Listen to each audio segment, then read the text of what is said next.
നമ്മൾ മലയാളികളുടെ ഒരു പൊതു ശീലമായിരിക്കും കറി വെക്കാൻ ഒന്നുമില്ലെങ്കിൽ തൊടിയിലോട്ടൊന്ന് ഇറങ്ങി എന്തെങ്കിലുമൊക്കെ കിട്ടുന്നുണ്ടോ എന്ന് നോക്കും. അങ്ങനെ കിട്ടിയതാണ് കേട്ടോ ഈ ചീര. നമ്മളെ കുപ്പച്ചീരയെന്നും മഷിത്തണ്ട് ചീര എന്നൊക്കെ പറയുന്ന ചീര.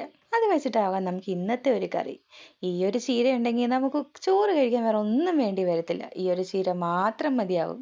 ഈ മഴയൊക്കെ ആയിട്ട് മീൻ കിട്ടാനൊക്കെ വലിയ ബുദ്ധിമുട്ടായിരിക്കും ഇപ്പം. അങ്ങനെയുള്ള സമയങ്ങളിൽ ഈ ഒരു ചീര ഉണ്ടെങ്കിൽ നമ്മൾ ഉച്ചത്തെ ഊണ് കുശാലായിട്ട് തന്നെ നടക്കും കേട്ടോ. അപ്പോൾ അതിനു മുമ്പ് നിങ്ങൾ ഇതുവരെ ഈ ചാനൽ സബ്സ്ക്രൈബ് ചെയ്തിട്ടില്ല എങ്കിൽ ഒന്ന് സബ്സ്ക്രൈബ് ചെയ്ത് സപ്പോർട്ട് ചെയ്യുക.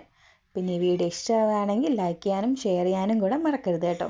ഒരു ചട്ടിയിലേക്ക് ഒരല്പം തോരൻ പരിപ്പ്, ഒരു പിടി നമ്മൾ സാമ്പാർ പരിപ്പ് നല്ലതുപോലെ കഴുകി വൃത്തിയാക്കി ഒന്ന് വേവിക്കാൻ വേണ്ടി വെച്ചിട്ടുണ്ട്. ആവശ്യത്തിന് വെള്ളം ഒഴിച്ച് ഒരു 5 മിനിറ്റ് നമ്മളതൊന്ന് അടച്ചു വെച്ച് വേവിക്കുന്ന സമയം കൊണ്ട് ഒരു പച്ചമുളക് ചെറുതായിട്ട് അരിഞ്ഞതും ഒരു സവാള കൊത്തി അരിഞ്ഞതും ഞാൻ മാറ്റി വെക്കുന്നുണ്ട്.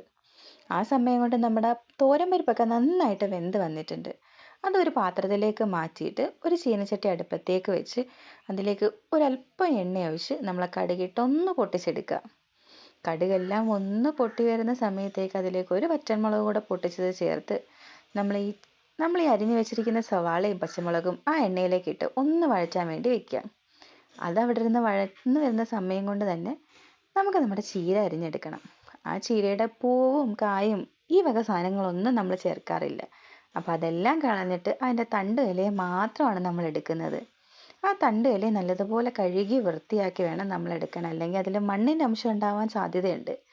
കാരണം നമ്മൾ അയ്യത്തൊക്കെ വളർന്നതായതുകൊണ്ട് തന്നെ അതിനകത്ത് മണ്ണ് നല്ലതുപോലെ കാണും.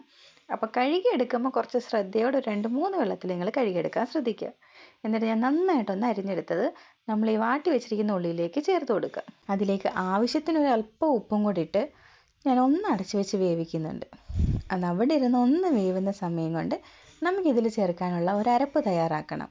അതിനായിട്ട് ഒരു മിക്സിയുടെ ജാറിലേക്ക് ഒരു അരമുറി തേങ്ങ ചിരകിയതാണ് കേട്ടോ ഞാൻ എടുക്കുന്നത്. മിക്സിയുടെ ജാറിലേക്ക് ഒരു അരമുറി തേങ്ങ ചിരകിയതും ഒരു 4-5 വെളുത്തുള്ളിയും ഒരു 2 ചെറിയ ഉള്ളിയും ഒരു പച്ചമുളക് ഞാൻ ഇട്ട് കൊടുക്കുന്നുണ്ട്. അത്യാവശ്യം എരിവ് കൂടുതൽ വേണമെന്നുള്ളവരാണെങ്കിൽ ഒരു 2 പച്ചമുളക് നിങ്ങൾ ചേർത്ത് കൊടുത്തോളുക.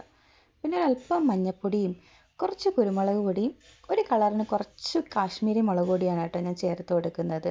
പിന്നെ കുറച്ച് ചെറിയ ജീരകവും കൂടെ ചേർത്തിട്ടുണ്ട്. ഞാനത് പറയാൻ വിട്ടുപോയതാണ് കേട്ടോ. കുറച്ച് ചെറിയ ജീരകവും കൂടെ ചേർത്ത് നമ്മൾ ഈ അരപ്പ് ഒന്ന് ചതച്ചെടുക്കുക. നമ്മൾ ഈ തോരനൊക്കെ ചതച്ചെടുക്കുന്ന രീതിയിൽ വേണം ചതച്ചെടുക്കാൻ. ഒരുപാട് അങ്ങ് അരഞ്ഞു പോകേണ്ട ആവശ്യമില്ല.